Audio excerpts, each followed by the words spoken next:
December மாத குளிர் இரவுகளில் அதுவும் ஒரு இரவு. அந்த குளிர் எலும்புகளுக்குள் ஊடுருவி ரத்தத்தை உறைய வைப்பேன் என்று மிரட்டிக் கொண்டிருந்தது. வானத்தில் சூழ்ந்திருந்த அடர் மேகங்கள் நிலவையும் நட்சத்திரங்களையும் தன் கருப்பு போர்வையால் மூடியிருந்தன. இதனால் தெருக்களில் பரவி இருந்த மஞ்சள் ஒளியும் கூட மங்கலாகவும் சோகமாகவும் தெரிந்தது. நடைபாதையோரம் அமர்ந்திருந்த நான் எனது பழைய கிழிந்த சால்வைக்குள் என்னை சுருட்டிக் கொள்ள வீணாக முயற்சித்துக் கொண்டிருந்தேன். ஆனால் குளிர் என் உடலின் ஒவ்வொரு பாகத்திலும் ஊடுருவி கொண்டே இருந்தது. என் பெயர் சியா.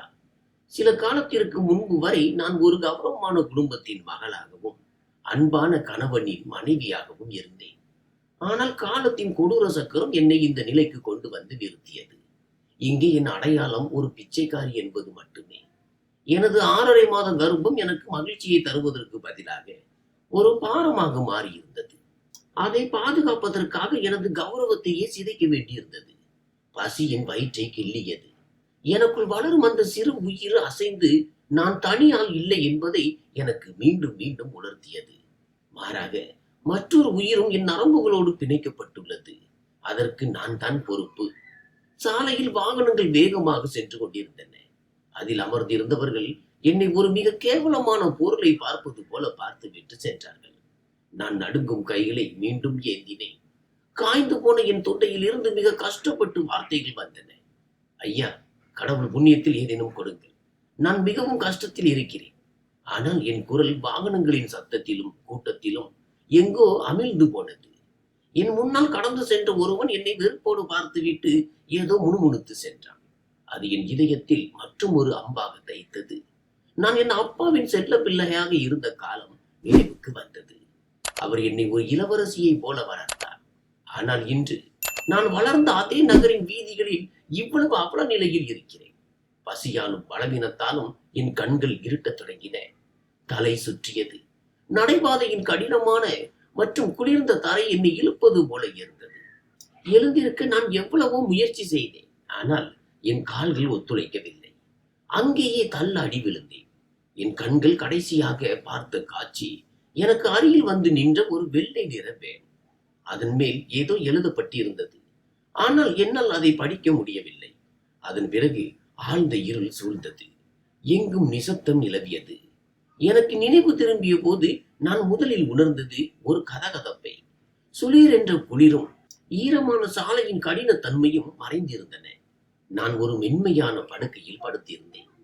என் மேல் ஒரு தடிமனான போர்வையும் அறையில் ஹீட்டரின் மெல்லிய சத்தமும் கேட்டுக்கொண்டிருந்தது. நான் பதற்றத்துடன் கண்களை திறந்து பார்த்தபோது ஒரு அந்நிய அறையில் இருப்பதை கண்டேன். அங்கிருந்த சுவர்கள் வெண்மையாக இருந்தன. காற்றில் பினாயில் மற்றும் மருந்துகள் கலந்த வாசனை பரவி இருந்தது.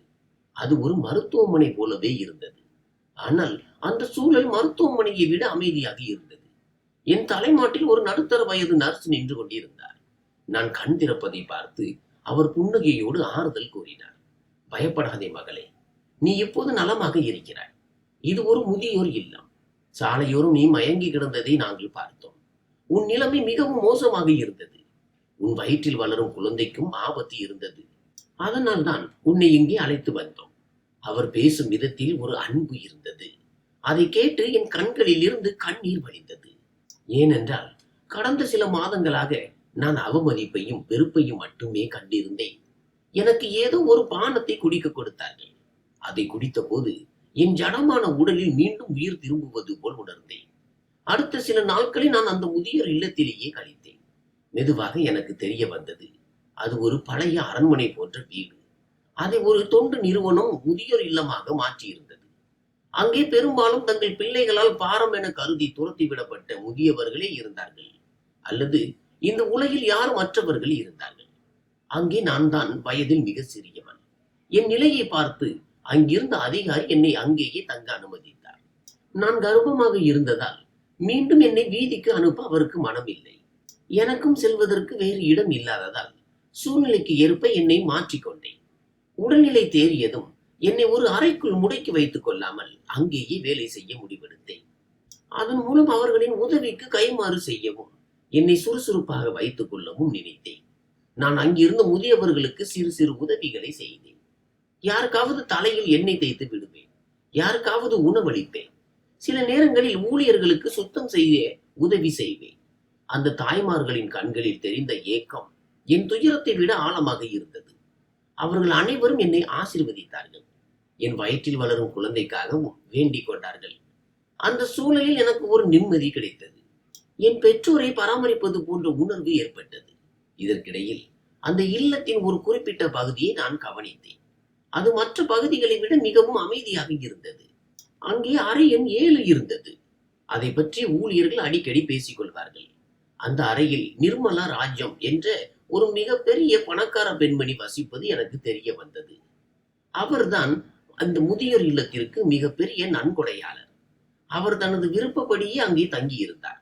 அவர் மிகவும் கண்டிப்பானவர் என்றும் யாரிடமும் அதிகம் பழக மாட்டார் என்றும் கேள்விப்பட்டேன். அவரை பற்றி விசித்திரமான கதைகளும் இருந்தன. அவர் நாள் முழுவதும் ஜன்னல் ஓரம் அமர்ந்து யாருக்காகவோ காத்திருப்பார் என்றும் பழைய புகைப்படங்களை பார்த்து அழுது கொண்டிருப்பார் என்றும் பேசிக் கொண்டார்கள். அவரை பற்றி கேள்விப்பட்ட போது எனக்குள் ஒரு விசித்திரமான உணர்வும் பல கேள்விகளும் எழுந்தன. ஆனால் ஒருபோதும் அவர் அறைக்கு செல்லும் துணிச்சல் எனக்கு வந்ததில்லை. ஒரு இரவு பலத்த மழை பெய்து கொண்டிருந்தது. குளிரின் தாக்கம் மீண்டும் திரும்பி இருந்தது. அன்று திடீரென்று பணியில் இருந்த நர்ஸுக்கு உடல்நலம் சரியில்லாமல் போனதால் அவர் மருத்துவமனைக்கு செல்ல வேண்டியதாயிற்று. நள்ளிரவு நேரத்தில் இல்லத்தின் அதிகாரி என்னிடம் வந்து பதற்றத்துடன் கூறினார், சியா, நீ ஒரு புத்திசாலி மற்றும் பொறுப்பான பெண். இன்று இரவு பணியாளர்கள் குறைவாக உள்ளனர். மேலும் அறை எண் 7 இருக்கும் நிர்மலா ராஜமின் உடல்நிலையும் அவ்வளவு சீராக இல்லை. அவருக்கு சரியான நேரத்தில் மருந்துகளை கொடுத்து அவரை பார்த்து கொள்ள வேண்டும். இன்று ஒரு இரவு மட்டும் நீ அவரோடு இருக்க முடியுமா என்று கேட்டார். நான் உடனடியாக சம்மதித்தேன். ஏனென்றால் ஏற்கனவே நான் அவர்களின் உதவியால் கடமைப்பட்டு இருந்தேன். ஒரு போர்வையை இழுத்து போர்த்தி கொண்டு மனதில் சிறு பயத்துடன் அறை எண் 7 நோக்கி நடந்தேன். ஏனெனில் அவருடைய கோபத்தை பற்றி நான் நிறைய கேள்விப்பட்டிருந்தேன். கதவை தட்டிவிட்டு உள்ளே நுழைந்த போது நான் மிரண்டு போனேன். அந்த அறை ஒரு முதியோர் இல்லத்தின் பகுதி போல தெரியவில்லை. ஏதோ ஒரு அரண்மனை போல இருந்தது. தரையில் விலை உயர்ந்த ஈரானிய கம்பளங்கள் விரிக்கப்பட்டிருந்தன. சுவர்களில் ஆழமான ஓவியங்கள் தொங்கிக் கொண்டிருந்தன. மர சாமான்கள் அனைத்தும் விலை உயர்ந்த தேக்கு மரத்தால் செய்யப்பட்டிருந்தன. அறையின் மூலையில் ஒரு நறுமணம் வீசிக் கொண்டிருந்தது. அது மருந்து வாசனையை மறைய செய்தது. ஜன்னலுக்கு முன்னால் இருந்த ஒரு சாய்வு நாற்காலியில் ஒரு மூதாட்டி அமர்ந்திருந்தார். அவர் எனக்கு முதுகை காட்டி அமர்ந்து ஜன்னல் வழியாக பெய்யும் மழையை உற்று பார்த்து கொண்டிருந்தார். அவரது நரைத்த முடி மிக அழகாக கட்டப்பட்டிருந்தது. தோள்களில் ஒரு கனமான சால்வை இருந்தது. நான் தைரியத்தை வரவழைத்துக் கொண்டு மெதுவாக வணக்கம் அம்மா என்றேன். அவர் என்னை திரும்பி பார்த்தார். அவர் முகம் சுருக்கங்கள் நிறைந்ததாக இருந்தது. ஆனால் அந்த சுருக்கங்களுக்கு இடையிலும் ஒரு கம்பீரமும் அழகும் தெரிந்தது. அவர் இளமையில் எவ்வளவு பேரழகியாக இருந்திருப்பார் என்பதை அது காட்டியது. அவரது கண்கள் ஒருவித ஆழத்தையும் தீவிரத்தையும் கொண்டிருந்தன. அது ஒரு கணம் என்னை நடுங்க செய்தது. அவர் என்னை உச்சி முதல் பாதம் வரை பார்த்தார். எனது போர்வையின் மேல் தெரிந்த வயிற்றின் மேல் அவர் பார்வை சில நொடிகள் நிலைத்தது. நீ யார்? அந்த நர்ஸ் எங்கே என்று கேட்டார். அவர் குரலில் ஒரு அதிகாரம் இருந்தது. நான் மரியாதையுடன், அந்த நர்ஸுக்கு உடல்நிலை சரியில்லை. இன்று நான் உங்களை கவனித்துக் கொள்ள வந்திருக்கிறேன். என் பெயர் சியா என்றேன். அவர் ஒரு விதமான முகபாவனையுடன் முகத்தை திருப்பிக் கொண்டு மீண்டும் ஜன்னல் வழியாக பார்க்க தொடங்கினார். நான் அங்கே இருப்பது அவருக்கு பொருட்டாகவே இல்லை என்பது போல இருந்தது. நான் அமைதியாக ஒரு ஸ்டூலில் அமர்ந்து அந்த அறையை வேடிக்கை பார்த்தேன். அங்கே அனைத்தும் நேர்த்தியாக அடுக்கப்பட்டிருந்தன. ஆனால் அந்த நேர்த்தியில் ஒரு தனிமையும் மௌனமும் அலறுவது போல் இருந்தது. பக்கவாட்டு மேசையில் சில பழைய புத்தகங்கள் இருந்தன. சிறிது நேரம் கழித்து அவருக்கு கடுமையான இருமல் ஏற்பட்டது. நான் வேகமாக எழுந்து ஒரு கிளாஸ் தண்ணீர் கொண்டு வந்து அவரிடம் நீட்டினேன். அவர் நடுக்கத்துடன் கைகளால் கிளாஸை பிடித்துக் கொண்டார். 2 மடங்கு தண்ணீர் குடித்துவிட்டு ஆழமாக மூச்சு விட்டார். நான் முன்னே சென்று அவரது சால்வையை சரி செய்தேன். அவர் கால்களின் மேல் போர்வையை போர்த்தினேன். நான் தொட்டதும் அவர் திடுக்கிட்டார். ஒருவேளை மனிதர்களின் தொடுதல் அவருக்கு பழக்கம் இல்லாமல் போயிருக்கலாம். அவர் உற்று என் முகத்தை பார்த்தார். இம்முறை அவர் பார்வையில் கண்டிப்பை விட ஆச்சரியமே அதிகமாக இருந்தது. உன் கைகள் ஏதோ சொல்ல வந்து அப்படியே நிறுத்தி கொண்டார். பின் நிதானமாக, நீ இங்கே வேலை செய்கிறாயா? பார்த்தால் நல்ல குடும்பத்து பெண் போல இருக்கிறாய். உனக்கு ஏன் இந்த நிலைமை என்று கேட்டார். அவர் என்னிடம் உரையாக பேசியதும், என் சொந்த வாழ்க்கையை பற்றி கேள்வி கேட்டதும் இதுவே முதல் முறை. என் இதயத்தில் மறைந்திருந்த வலி மீண்டும் துளிர்விட்டது. நான் தலை குனிந்தபடி நடுங்கும் குரலில் அவரிடம் சொன்னேன், என் சூழ்நிலைதான் என்னை இங்கே கொண்டு வந்து சேர்த்திருக்கிறது அம்மா. எனக்கும் ஒரு வீடு இருந்தது, பெற்றோர் இருந்தார்கள், கௌரவம் இருந்தது. ஆனால் விதி அனைத்தையும் பிடுங்கிக் கொண்டது. நிர்மலா ராஜம் ஒரு புன்னகையுடன் கூறினார், விதி என்பது வெறும் சாக்கு போக்குதான் மகளே. உண்மையில் மனிதனை அவனது முடிவுகளே அளிக்கின்றன, அல்லது நாம் குருட்டுத்தனமாக நம்பும் மனிதர்கள் நம்மை அளிக்கிறார்கள். அவர் பேச்சில் பல ஆண்டுகால அனுபவமும் கசப்பும் கலந்திருந்தது. ஒருவேளை அவரும் யாரோ ஒருவரால் ஏமாற்றப்பட்டு இருக்கலாம் என்று எனக்கு தோன்றியது. அவர் மீண்டும் என் வயிற்றை சுட்டி காட்டி கேட்டார், இந்த குழந்தையின் அப்பா எங்கே? அவனும் உன்னை கைவிட்டு விட்டானா? இந்த கேள்வி என் இதயத்தில் கத்தியால் குத்துவது போல இருந்தது. என் கண்களில் கண்ணீர் தேங்கியது. நான் என் குரலை கட்டுப்படுத்தி கொண்டு சொன்னேன், நான் ஒரு பணக்கார பையனை நேசித்து திருமணம் செய்தேன். உலகையே எதிர்த்து போராடுவேன் என்று அவன் வாக்குறுதி அளித்தான். ஆனால் சொத்தில் இருந்து அவனை நீக்கி விடுவோம் என்று அவன் வீட்டினர் மிரட்டிய போது அவன் காதல் அங்கேயே செத்து போனது. எனக்கு அவன் ஆதரவு மிக தேவையாக இருந்த போது அவன் என்னை இந்த நிலையில் தெருவில் விட்டு போய்விட்டான். அவன் செல்வத்தை தேர்ந்தெடுத்தான், நான் விசுவாசத்தை தேர்ந்தெடுத்தேன். ஆனால் இறுதியில் தோல்வி என்னுடையதுதான். நான் இதை கூறி முடித்ததும் அறையில் ஒரு நிசப்தம் நிலவியது. சுவரில் இருந்த கடிகாரத்தின் முள் சத்தம் மட்டுமே கேட்டது. நிர்மலா ராஜமின் கண்களில் ஒரு விசித்திரமான மின்னல் தெரிந்தது. ஒருவேளை என் வார்த்தைகள் அவரது கடந்த காலத்தின் ஏதோ ஒரு கதவை திறந்திருக்கலாம். அவர் சிறிது நேரம் மௌனமாக இருந்தார். பின் மெதுவாக, ஆண்களின் குணத்திலேயே துரோகம் கலந்திருக்கிறது. என்ன செய்வது? காதலுக்காக அனைத்தையும் இழக்கும் பெண்களின் குணம்தான் முட்டாள்தனம். நானும் என் வாழ்நாள் முழுவதும் இதையே தான் பார்த்திருக்கிறேன். செல்வம் மற்றும் அந்தஸ்துக்கு முன்னால் காதலுக்கு மதிப்பில்லை. இப்போது அவர் குரலில் மெல்லிய இரக்கம் தெரிந்தது. அவர் நாற்காலியை அருகில் இழுத்து போடும்படி சைகை காட்டி, இங்கே வா, என் அருகில் வந்து உட்கார் என்றார். நான் குனிந்து அவர் அருகில் அமர்ந்தேன். அவர் இப்போது என்னை இன்னும் கூர்ந்து கவனித்தார். என் கண்களில் மறைந்திருக்கும் ஏதோ ஒரு ரகசியத்தை படிக்க அவர் முயல்வது போல இருந்தது. உன் கண்கள் மிகவும் சோகமாக இருக்கின்றன. பல ஆண்டுகளுக்கு முன்பு ஒருவரின் கண்களில் இதையே நான் பார்த்தேன் என்று தமக்குள்ளே பேசுவது போல சொன்னார். பின் திடீரென, நீ எந்த ஊரை சேர்ந்தவள்? உன் பெற்றோர் யார்? அவர்கள் உயிரோடு இருக்கிறார்களா என்று கேட்டார். நான் திருச்சியை சேர்ந்தவள் என்றும், என் பெற்றோர் இப்போது உயிரோடு இல்லை, நான் ஒரு அனாதை என்றும் சொன்னேன். நிர்மலா ராஜமின் ஆர்வம் இப்போது அதிகரித்துக் கொண்டிருந்தது. அவரது முந்தைய கண்டிப்பான சுபாவம் மெல்ல மெல்ல மென்மையாக மாறியது. ஒருவேளை தனிமைதான் ஒரு மனிதனை பேசுவதற்கு தூண்டுகிறதோ, அல்லது ஏதோ ஒரு தெரியாத உறவு அவரை ஈர்க்கிறதோ என்று தோன்றியது. அவர் மீண்டும் கேட்டார், உன் பெற்றோரை பற்றி சொல். அவர்கள் என்ன செய்து கொண்டிருந்தார்கள்? என்ன வேலை பார்த்தார்கள்? நான் ஒரு நீண்ட பெருமூச்சு விட்டு கடந்த கால நினைவுகளில் மூழ்கினேன். என் அப்பா, அவர் இந்த உலகிலேயே மிக சிறந்த மனிதர். அவர் ஏழையாக இருந்தாலும் என்னை ஒரு இளவரசியை போல வளர்த்தார். என் ஒவ்வொரு ஆசையையும் நிறைவேற்றினார். அவர் எனக்கு எந்த குறையும் வைக்கவில்லை. அவர் ஒரு இசை கலைஞர், மிகவும் தூய்மையான மற்றும் அன்பான மனிதர். அவர் அடிக்கடி வயலின் வாசிப்பார். அவர் வாசிக்கும் மெட்டில் அத்தனை வேதனை இருக்கும். அதை கேட்பவர்கள் அப்படியே அழுது விடுவார்கள். அந்த இசை தன் இதயத்தின் குரல் என்று அவர் சொல்வார். நான் வயலின் மற்றும் இசையை பற்றி சொன்னதும் நிர்மலா ராஜமின் முகபாவனை மாறத் தொடங்கியது.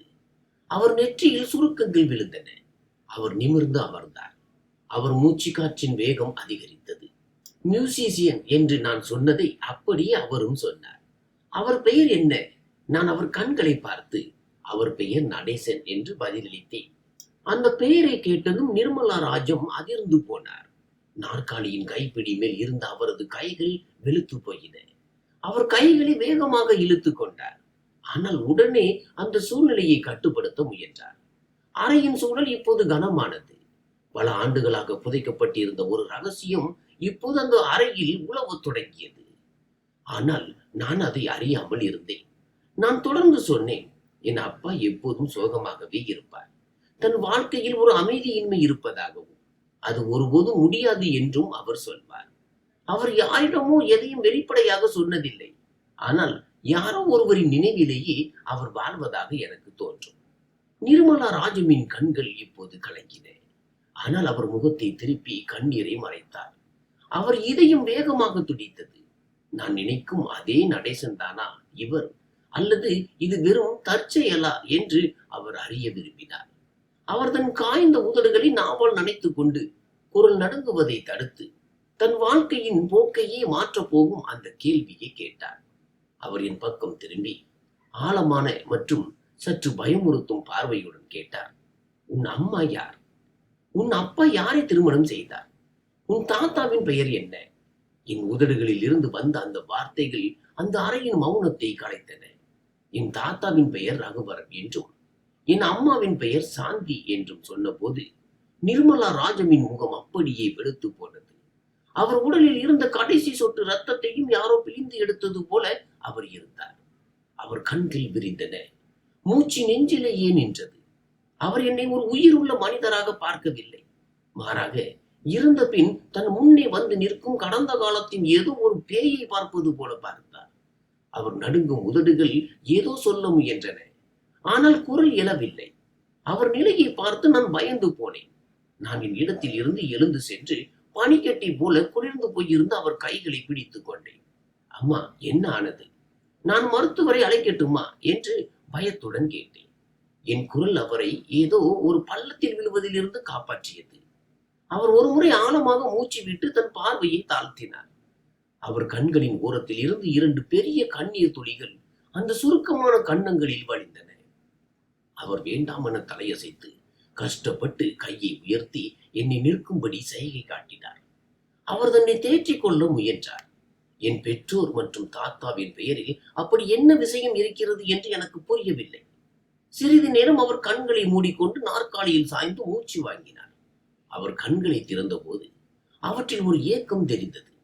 அதோடு நான் இதற்கு முன் பார்த்திராத ஒரு தாய்மை உணர்வும் தெரிந்தது. அவர் என் கையை தன் 2 கைகளாலும் பிடித்து தன் நெற்றியில் வைத்துக் கொண்டார். இது எதிர்பாராத ஒன்றாக இருந்தது. இல்லை மகளே, மருத்துவர் தேவையில்லை. சில பழைய நினைவுகள் அவ்வப்போது இதயத்தின் கதவை தட்டி மனிதனை உயிரற்றவனாக்கி விடுகின்றன. நீ ரகுவரன் பேத்தி நடேசன் மகள். அவர் அந்த பெயர்களை ஏதோ ஒரு புனிதமான பெயரை உச்சரிப்பது போல சொன்னார். அவர் குரலில் தெரிந்த வலியும் நெருக்கமும் என் இதயத்தையும் கணக்க செய்தது. ஆமாம், ஆனால் உங்களுக்கு அவர்களை எப்படி தெரியும் என்று நான் மீண்டும் அந்த கேள்வியை கேட்டேன். நிர்மலா ராஜம் என் கண்களை பார்த்து ஒரு சோகமான புன்னகையுடன் சொன்னார். திருச்சி ஒரு சிறிய நகரம் மகளே. பழைய காலத்தில் எல்லோரும் ஒருவருக்கொருவர் தெரிந்தவர்களாகவே இருந்தார்கள். உன் தாத்தா மேல் எனக்கு மிகுந்த மரியாதை உண்டு. உன் அப்பாவின் திறமை மேல் எனக்கு மதிப்பு உண்டு. உன் குடும்பம் எனக்கு அந்நியமானது அல்ல என்று மட்டும் புரிந்து கொள். அவர் உண்மையை அழகாக மறைத்து விட்டார். ஆனால் அவர் நடத்தை இது வெறும் அறிமுகம் மட்டுமே அல்ல என்பதை உணர்த்தியது. நிச்சயமாக அது அதையும் விட ஆழமானது. அந்த இரவிற்கு பிறகு எனக்கும் நிர்மலா ராஜமுக்கும் இடையேயான வாழ்க்கையின் வரைபடமே மாறிப்போனது. தன் அறையை விட்டு வெளியே வரக்கூட விரும்பாத அந்த பெண்மணி தனது தனிமையையே போர்வையாக போர்த்தி கொண்டு உறங்கியவர் திடீரென அவரது வாழ்க்கையின் நோக்கமே மாறியது. அடுத்த வாரமே அவர் இல்லத்தின் பொறுப்பாளரை அழைத்து, இன்றிலிருந்து சியா சாதாரண வேலைக்காரியோ அல்லது இங்கே தங்கியிருப்பவர்களில் ஒருத்தியோ கிடையாது. அவளின் மகளை போன்றவள். அவளுடைய படுக்கை என் அறையிலேயே இருக்கும். அவளது உணவு மற்றும் மருந்துகளில் தனி கவனம் செலுத்தப்பட வேண்டும். அவளது அனைத்து செலவுகளையும் நானே ஏற்றுக்கொள்கிறேன் என்று கண்டிப்புடன் கூறினார். பொறுப்பாளரும் மற்ற ஊழியர்களும் ஆச்சரியத்தில் வாயடைத்து போய் என்னை பார்த்தார்கள். ஏனெனில் நிர்மலா ராஜம் இன்று வரை யாரிடமும் இவ்வளவு இரக்கம் காட்டியதில்லை. எனக்கு இதெல்லாம் ஒரு கனவு போலவே இருந்தது. இறைவன் என் பொறுமைக்கான பலனை அளித்து விட்டான் என்று தோன்றியது. நான் அவர் முடிவுக்கு மறுப்பு தெரிவிக்க முயன்றேன். நான் உங்களுக்கு பாரமாக இருக்க விரும்பவில்லை அம்மா, இப்படி செய்யாதீர்கள் என்றேன். ஆனால் அவர் என் கையின் மேல் கை வைத்து என்னை மௌனமாக்கினார். நீ பாரம் கிடையாது சியா. என் வாழ்நாள் முழுவதும் நான் தேடி அலைந்த அந்த நிம்மதி நீதான். எனக்கு இதை செய்ய ஒரு வாய்ப்பு கொடு. இப்படி செய்வதால் நான் உன் மீது உபகாரம் செய்யவில்லை, நீதான் என் மீது உபகாரம் செய்கிறாய் என்றார். நான் அவரது அறைக்கு மாறினேன். மௌனமும் சோகமுமே குடிகொண்டிருந்த அந்த அறையில் இப்போது வாழ்வின் சலசலப்பு தொடங்கியது. நிர்மலா ராஜன் எனக்காக புதிய ஆடைகளை வாங்கினார். உலர் பழங்கள் மற்றும் சத்து மருந்துகளை வரவழைத்தார். நாள் முழுவதும் என்னை அருகில் அமர வைத்து கட்டாயப்படுத்தி உணவளிப்பார். அவர் என் வயிற்றின் மேல் கை வைத்து மணிக்கணக்காக ஏதோ யோசித்துக் கொண்டிருப்பார். அவர் முகத்தில் சில நேரங்களில் புன்னகையும் சில நேரங்களில் ஆழ்ந்த வருத்தமும் தோன்றும். அவர் அடிக்கடி என் அப்பாவை பற்றி விசாரிப்பார். நடேசனுக்கு எந்த நிறம் பிடிக்கும், அவர் எதை விரும்பி உண்பார், அவர் பழைய காலத்தை பற்றி பேசுவாரா என்று கேட்பார். என் அப்பாவுக்கு நீல நிறம் மிகவும் பிடிக்கும். மழை நாட்களில் அவர் வயலினை எடுத்துக்கொண்டு மொட்டை மாடியில் அமர்ந்து விடுவார். மணிக்கணக்காக ஒரே சோகமான மெட்டை வாசித்துக் கொண்டிருப்பார் என்று நான் அவரிடம் சொன்னேன். மனிதன் மன்னிக்க கற்றுக்கொள்ள வேண்டும், ஏனென்றால் தவறுகள் எல்லோரிடமும் நடக்கும் என்று அப்பா அடிக்கடி சொல்வார் என்பதையும் அவரிடம் கூறினேன். இதை கேட்டதும் அவர் விம்மி விம்மி அழத் தொடங்கினார். உண்மையாகவா அவர் அப்படி சொன்னார்? அவருக்கு அவ்வளவு பெரிய மனதா? இதை அவர் வாயாலேயே நாம் கேட்டிருக்க கூடாதா என்று கதறினார். அவரது பேச்சை கேட்டு எனக்கு ஒன்றும் புரியவில்லை. ஆனால் அவரது கண்ணீரை துடைத்து அவருக்கு ஆறுதல் கூறினேன். காலம் செல்ல செல்ல எங்கள் இருவருக்கும் இடையிலான உறவு தாய் மகள் உறவையும் விட ஆழமானது. நான் அவரை பார்த்து கொண்டேன். அவர் கால்களை அமுக்கிவிட்டேன். மருந்துகளை சரியான நேரத்தில் கொடுத்தேன். அவர் தன் ஆசீர்வாதத்திலும் அன்பிலும் என்னை வைத்திருந்தார். அவர் தனது செல்வத்தை விட எனக்கு அதிக முக்கியத்துவம் அளிப்பதை என்னால் உணர முடிந்தது. ஒரு நாள் அவர் தன் கணவரை பற்றி சொன்னார். அவர் பெயர் என்னவென்று அவர் என்னிடம் சொன்னதே இல்லை. அவர் ஒரு மிகப்பெரிய செல்வந்தர். ஆனால் அவருடன் நிர்மலா ராஜம் ஒருபோதும் மகிழ்ச்சியாக இருந்ததில்லை. செல்வம் மனிதனுக்கு வசதிகளை தரலாம் சியா, ஆனால் நிம்மதியை தராது என்றார். நிம்மதியை விலைக்கு வாங்க நான் எவ்வளவோ முயன்றேன், ஆனால் பதிலாக என் உறக்கத்தை தான் விற்க வேண்டியிருந்தது என்றார். அவரது பேச்சு எப்போதும் புதிராகவே இருக்கும். ஒரு மாலை வேளையில் நான் அவரது தலையில் எண்ணெய் தேய்த்து கொண்டிருந்த போது அவர் திடுக்கிட்டு என் கையை பிடித்துக் கொண்டார். உனக்கு நெருக்கமானவர்களுக்கு யாரோ ஒருவன் மிகப்பெரிய துரோகம் இழைத்து விட்டான் என்று உனக்கு தெரிந்தால் நீ அவனை மன்னிப்பாயா என்று கேட்டார். நான் யோசித்து விட்டு பதிலளித்தேன். மன்னிப்பவர்களை இறைவனுக்கு மிகவும் பிடிக்கும் என்று என் அப்பா சொல்வார். யாராவது உண்மையான மனதுடன் மன்னிப்பு கேட்டால் அவர்களை மன்னித்து விட வேண்டும். என் பதிலை கேட்டதும் அவர் என் கையை முத்தமிட்டார். நீ அப்படியே உன் அப்பாவை போல இருக்கிறாய். அதே மென்மை, அதே இரக்கம். இறைவன் உன்னை எப்போதும் மகிழ்ச்சியாக வைத்திருக்கட்டும் என்றார். இந்த ஒரு மாதத்தில் நிர்மலா ராஜமின் உடல்நிலை வேகமாக மோசமடைய தொடங்கியது. ஒருவேளை அவருக்குள் இருந்த அந்த பலவீனமும் கடந்த காலத்தின் பாரமும் அவரை உள்ளுக்குள் அரித்துக் கொண்டிருக்கலாம். மருத்துவர்கள் வந்து பரிசோதித்து விட்டு இதய வாழ்வுகள் சுருங்கிவிட்டன என்றும் அவரிடம் இன்னும் சில நாட்களே மிச்சம் உள்ளன என்றும் கூறி சென்றனர். இதை கேட்டதும் என் காலடியில் பூமி நழுவுவது போல இருந்தது. இப்போதுதான் எனக்கு ஒரு ஆதரவு கிடைத்தது.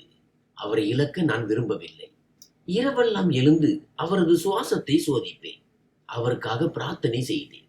நிர்மலா ராஜன் என் சேவையை கண்டு புன்னகைத்து, பித்து பிடித்தவளை, போகிறவர்களை யாரால் தடுக்க முடியும்? உன் கைகளில் என் உயிர் பிரிவதை எண்ணி நான் மகிழ்ச்சி அடைகிறேன். கடைசியில் சொந்தம் என்று சொல்லிக்கொள்ள ஒருவராவது அருகில் இருக்கிறாயே என்று அந்த சொந்தம் என்ற வார்த்தையை அழுத்தமாக கூறினார். அவரது இறுதி காலம் நெருங்க நெருங்க அவருக்குள் ஒரு பதற்றம் அதிகரித்தது. அவர் அடிக்கடி தன் வழக்கறிஞரை அழைத்து ஏதோ ஒரு ஆவணத்தை பற்றி விசாரித்துக் கொண்டே இருந்தார். என் பொறுப்பை அதன் உரியவரிடம் ஒப்படைத்தால்தான் எனக்கு நிம்மதி கிடைக்கும் என்று அவர் கூறினார். ஏதோ ஒரு தொண்டு நிறுவனத்திற்கு பணம் கொடுக்க போகிறார் என்று நான் நினைத்தேன். குளிர்காலம் முடிவுக்கு வந்து கொண்டிருந்தது. நிர்மலா ராஜமின் உடல்நிலை மிகவும் கவலைக்கிடமானது. அவரால் படுக்கையை விட்டு எழக்கூட முடியவில்லை. நான் அவருக்கு கரண்டியால் உணவூட்டினேன். அவர் ஒரு குழந்தையை போல வாயை திறப்பார். அவர் பார்வையும் மங்க தொடங்கியது. ஆனாலும் நான் அருகில் சென்றால் என்னை தாராளமாக அடையாளம் கண்டு கொள்வார். ஒரு நாள் இரவு அவர் உடல்நிலை மிகவும் மோசமடைந்தது. மூச்சு திணறல் ஏற்பட்டு நெஞ்சி வலித்தது. நான் அவசர உதவிக்கு மருத்துவரை அழைத்தேன். மருத்துவர் வந்து ஊசி போட்டுவிட்டு என்னை வெளியே அழைத்து சென்று, சியா, இவரது நேரம் முடிந்து விட்டது. இனி மருந்து வேலை செய்யாது மகளே. பிரார்த்தனை தான் தேவை. இந்த இரவை கடப்பதே கடினம் என்று கூறினார். வானமே இடிந்து என் தலையில் விழுந்தது போல உணர்ந்தேன். அழுது கொண்டே அவர் அறைக்கு சென்றேன். அவர் கண்கள் கலங்கியபடி மேல் நோக்கி பார்த்து கொண்டிருந்தன. என்னை பார்த்ததும் அவர் கை அசைத்தார். நான் ஓடி சென்று அவர் தலைமாட்டில் அமர்ந்தேன். அவரின் கையை தன் பலவீனமான குளிர்ந்த கைகளால் பற்றி கொண்டார். அந்த பிடியில் இன்னும் ஒரு விசித்திரமான சக்தி இருந்தது. அழாதே மகளே, என் கண்ணே என்று மிக மெல்லிய உடைந்த குரலில் கூறினார். மரணம் என்பது நிஜம். நான் எப்போதோ இறந்து விட்டேன். இன்று என் ஆன்மா இந்த உடலை விட்டு பிரிய போகிறது. நான் விக்கித்துக் கொண்டே, என்னை விட்டு போகாதீர்கள், இந்த உலகில் உங்களை தவிர எனக்கு யாரும் இல்லை என்றேன். அவர் என் கண்ணீரை துடைத்து, நான் உன்னை தனிமையில் விடமாட்டேன். என் நிழல் எப்போதும் உன்னுடன் இருக்கும். சியா, நான் சொல்வதை கவனி என்று தன் முழு சக்தியையும் திரட்டி என்னை பார்த்தார். அவர் கண்களில் ஒரு குற்ற உணர்வும் மன்னிப்பு கோரும் கதையும் தெரிந்தன. நான் என் வாழ்க்கையில் ஒரு மிகப்பெரிய பாவம் செய்தேன். பேராசையினால் வைரத்தை தள்ளிவிட்டு கற்களை தேர்ந்தெடுத்தேன். ஒரு உண்மையான காதலையே நான் கொன்றேன். என் வாழ்நாள் முழுவதும் அந்த குற்ற உணர்ச்சியின் நெருப்பில் நான் வெந்து கொண்டிருந்தேன். உன் அப்பா நடேசன். அவர் மூச்சு திணறத் தொடங்கியது. அவரை நான் பேச வேண்டாம் என தடுத்தேன். ஆனால் அவர் மறுத்துவிட்டு, இல்லை, என்னை பேச விடும் மகளே, எனக்கு நேரமில்லை. நான் ஒரு உயில் எழுதி வைத்துள்ளேன். வழக்கறிஞர் நாளை வருவார். அதில் என்ன எழுதியிருந்தாலும் அதை என் கடைசி ஆசையாக ஏற்றுக்கொள். முடிந்தால் உன் அப்பாவின் வாழ்க்கையை சீரழித்த இந்த துரதிர்ஷ்டவசமான பெண்ணை மன்னித்து விடும் மகளே என்றார். அப்போது அவரது பேச்சின் உண்மையான அர்த்தம் எனக்கு புரியவில்லை. அவர் தன் இளமை காலத்து ஏதோ ஒரு தவற்றை குறிப்பிடுகிறார் என்று நினைத்தேன். நான் அழுது கொண்டேன். நான் உங்களை மன்னித்து விட்டேன். இறைவனும் உங்களை மன்னிப்பார். நீங்கள் எனக்கு எவ்வளவோ செய்திருக்கிறீர்கள் என்றேன். இதை கேட்டதும் அவர் முகத்தில் ஒரு நிம்மதி தெரிந்தது. பல ஆண்டுகால பாரம் அவர் நெஞ்சை விட்டு இறங்கியது போல இருந்தது. அவரது உதடுகளில் ஒரு மெல்லிய புன்னகை அரும்பியது. அவரது மங்கிய கண்களால் கடைசி முறையாக என் முகத்தை பார்த்தார். ஒருவேளை அந்த முகத்தில் அவர் இழந்த காதல், கடந்த காலம் மற்றும் தன் சந்ததியை கண்டு இருக்கலாம். அவர் திடீரென கண்களை மூடிக்கொண்டு மெதுவாக, நடேசன், இதோ நான் வருகிறேன் என்று மிக மெல்லிய குரலில் கூறினார். அதுதான் அவரது கடைசி வார்த்தைகள். அவரது தலை என் கையின் மேல் சாய்ந்தது. அவரது கண்கள் நிலை குத்தின. கோடிக்கணக்கான சொத்துகளுக்கு அதிபதியான அந்த பெண்ணின் உயிர் பிரிந்ததை அந்த அறையில் இருந்த இயந்திரத்தின் சத்தம் அறிவித்தது. உணர்ச்சிகளை பொறுத்தவரை ஏழையாகவே இந்த உலகை விட்டு அவர் பிரித்தார். நான் அவர் நெஞ்சில் தலை வைத்து கதறி அழுந்தேன். என் குரல் அந்த மாளிகையின் சுவர்களில் மோதி எதிரொலித்தது. வெளியே வானத்தில் மேகங்கள் இடித்தன. கனமழை பெய்ய தொடங்கியது. அந்த முழுமையடையாத காதல் மற்றும் பச்சாதாபத்தின் மரணத்திற்காக வானமே அழுவது போல இருந்தது. இல்லத்தின் ஊழியர்கள் ஓடி வந்தனர். ஆனால் அங்கே அழுவதை தவிர செய்வதற்கு எதுவும் இல்லை. நான் அவர் படுக்கை அருகே தரையில் அமர்ந்தேன். அவர் கை இன்னும் என் கையில் இருந்தது. ஆனால் அதில் உயிர் இருக்கவில்லை. இன்று மீண்டும் என் பெற்றோரை இழந்து விட்டது போல உணர்ந்தேன். நான் மீண்டும் அனாதையாகிவிட்டேன். நாளை காலை உதிக்கப் போகும் சூரியன் எனக்கு ஒரு புதிய சோதனையை கொண்டு வரும் என்று எனக்கு தெரியாது. யாருக்காக நான் இவ்வளவு அழுகிறேனோ அவரே என் கடந்த கால துயரங்களுக்கு காரணமாவார் என்பது எனக்கு தெரியாது. ஆனால் இப்போது அவரே என் வாழ்க்கையின் அஸ்திவாரமாகவும் மாறியிருந்தார். அந்த நேரத்தில் துயரமும் இருளும் மட்டுமே இருந்தது. என் இருப்பையை விழுங்கிக் கொண்டிருக்கும் ஒரு மௌனம் அங்கே நிலவியது. நிர்மலா ராஜம் தனது ரகசியங்களை தனது நெஞ்சிலேயே சுமந்து கொண்டு சென்று விட்டார். ஆனால் அவர் விட்டு சென்ற அந்த ஒரு கட்டு ஆவணங்கள் என் வாழ்க்கையில் ஒரு நிலநடுக்கத்தை ஏற்படுத்த போகிறது என்பதை நான் அறிந்திருக்கவில்லை. அன்று இரவு அவர் முகத்தை உற்று பார்த்தேன். மரணத்திற்கு பின் அவர் முகத்தில் இருந்த அந்த கண்டிப்பும் பதற்றமும் மறைந்து விட்டன. ஒரு நீண்ட சோர்வுக்கு பின் உறங்குவது போல அவர் நிம்மதியாக தெரிந்தார். மிக ஆழமான அமைதியான உறக்கம். நான் அவர் நெற்றியில் முத்தமிட்டு அவர் பாதங்களில் தலை வைத்து படுத்துக் கொண்டேன். நாளை என் வாழ்க்கையின் மிக பெரிய திருப்பமாக அமையும் என்று எனக்கு தெரியாது. அப்போது நான் ஆதரவற்ற ஒரு பெண் மட்டுமே. எனக்கு துணையாக இருந்த ஒரு பெண்ணை இழந்து விட்டேன். பேராசை மட்டும் குறுக்கே வராமல் இருந்திருந்தால் அவர்தான் என் சொந்த பாட்டியாக இருந்திருப்பார். ஆனால் அந்த உண்மை இன்னும் திரைக்கு பின்னால் இருந்தது. அந்த திரை விலகுவதற்கு இன்னும் சில மணி நேரங்களே மிச்சம் இருந்தன. வழக்கறிஞர் அந்த உரையை கொண்டு வரப்போகிறார். அதில் என் தலையெழுத்தும் நிர்மலா ராஜமின் வாக்கு மூலமும் எழுதப்பட்டு இருந்தது. வெளியே மழை நின்றபாடு இல்லை. உள்ளே என் இதயத்தின் காலநிலை எப்போதும் போல மாறிவிட்டது. நிர்மலா ராஜமின் பயணம் முடிந்தது. ஆனால் என் பயணம் இப்போதுதான் தொடங்குகிறது. உண்மையான பாதையில் சென்று என் உண்மையான அடையாளத்தை எனக்கு காட்டப் போகும் பயணம் அது. ஆனால் அந்த நேரத்தில் அந்த அறையில் மரணத்தின் நிசப்தமும் என் விசும்பல் சத்தமும் மட்டுமே கேட்டது. அடுத்த நாள் காலையில் சூரியன் உதித்த போது அதன் கதிர்களில் வழக்கமான வெப்பமும் ஒளியும் இல்லை. மாறாக சூழலில் ஒரு விசித்திரமான சோகம் நிலவியது. இயற்கையே அவரது மரணத்திற்காக மௌனம் காப்பது போல இருந்தது. முதியோர் இல்லத்தின் ஒவ்வொரு சுவரும் மரமும் களை இழந்து காணப்பட்டன. இரவு முழுவதும் பெய்த கனமழை இப்போது நின்றிருந்தது. ஆனால் ஒவ்வொன்றும் இன்னும் ஈரமாகவே இருந்தன. நான் இரவு முழுவதும் நிர்மலா ராஜமின் உடலுக்கு அருகிலேயே அமர்ந்திருந்தேன். என் கண்கள் வறண்டு போயிருந்தன. நான் ஒரு கற்சிலையை போல அமர்ந்திருந்தேன். நான் மீண்டும் அனாதையாகிவிட்டேன் என்ற உணர்வே மேலோங்கி இருந்தது. அவரது இறுதி சடங்கிற்கான ஏற்பாடுகள் தொடங்கியதும் மக்கள் வரத் தொடங்கினர். இங்கே இவ்வளவு தனிமையாக வாழ்ந்த ஒரு பெண்ணின் இறுதி சடங்கிற்கு நகரின் பெரிய மனிதர்கள், தொழில் அதிபர்கள் மற்றும் அரசு அதிகாரிகள் வந்ததை கண்டு நான் வியப்படைந்தேன். இதெல்லாம் அவரது செல்வம் மற்றும் அந்தஸ்தின் வெளிப்பாடுதான். ஆனால் அவர்கள் யாருடைய முகத்திலும் என் இதயத்தில் இருந்த அந்த உண்மையான துக்கம் இல்லை. அவர்கள் அனைவரும் ஒரு சடங்கிற்காக மட்டுமே வந்திருந்தனர். இறுதி சடங்கு முடிந்து நாங்கள் இல்லத்திற்கு திரும்பிய போது அங்கிருந்த சூழல் கனமாக இருந்தது. நான் ஒரு மூலையில் சென்று அழுது தீர்க்க விரும்பினேன். ஆனால் இயற்கை எனக்காக மற்றும் ஒரு சோதனையை வைத்திருந்தது. மதிய வேளையில் ஒரு பளபளப்பான கருப்பு நிற கார் இல்லத்தின் வாசலுக்குள் வந்தது. அதில் இருந்து சுமார் 50-55 வயது மதிக்கத்தக்க ஒரு மனிதர் இறங்கினார். அவர் கருப்பு நிற கோட் சூட் அணிந்திருந்தார். கையில் ஒரு லெதர் பிரீப் கேஸ் வைத்திருந்தார். அவர் நிர்மலா ராஜமின் குடும்ப வழக்கறிஞரான ராகவ். அவர் முகத்தில் ஒரு தீவிரமும் கண்களில் ஒரு ஆழ்ந்த ரகசியமும் மறைந்திருந்தது. அவர் நேராக அதிகாரியின் அறைக்கு சென்றார். சிறிது நேரம் கழித்து நான் அங்கே அழைக்கப்பட்டேன். நான் அறைக்குள் நுழைந்த போது வழக்கறிஞர் ராகவ் என்னை உற்று பார்த்தார். அவரது பார்வையில் ஒரு அடையாளம் தெரிந்தது. ஒருவேளை அவர் என்னை ஏற்கனவே அறிந்திருப்பாரோ அல்லது எனக்காக காத்திருந்தாரோ என்று தோன்றியது. அறையில் அந்த பெண் அதிகாரியும் இருந்தார். அவர் மிகவும் கவலையாக தெரிந்தார். வழக்கறிஞர் ராகவ் சைகை காட்ட நான் நாற்காலியில் அமர்ந்தேன். என் இதய துடிப்பு அதிகரித்தது. நிர்மலா ராஜம் இல்லாததால் நான் இங்கிருந்து வெளியேற வேண்டியிருக்குமோ என்று பயந்தேன். வழக்கறிஞர் ராகவ் பேசத் தொடங்கினார். சியா அவர்களே, நான் நிர்மலா ராஜமின் சட்ட ஆலோசகர் மற்றும் அவரது பழைய குடும்ப நண்பன். கடந்த 30 ஆண்டுகளாக அவரது சட்ட விவகாரங்களை கவனித்து வருகிறேன். ஆனால் நேற்று இரவு அவர் என்னிடம் ஒப்படைத்த அந்த உயிலும் பொறுப்பும் என் வாழ்நாளில் நான் பார்த்திராத ஒன்று. அவர் தனது பெட்டியை திறந்து முத்திரையிடப்பட்ட ஒரு உரையையும் நீல நிற ஃபைலையும் எடுத்தார்.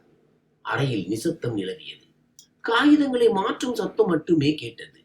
நிர்மலா ராஜம் ஒரு மிகப்பெரிய செல்வந்தர்.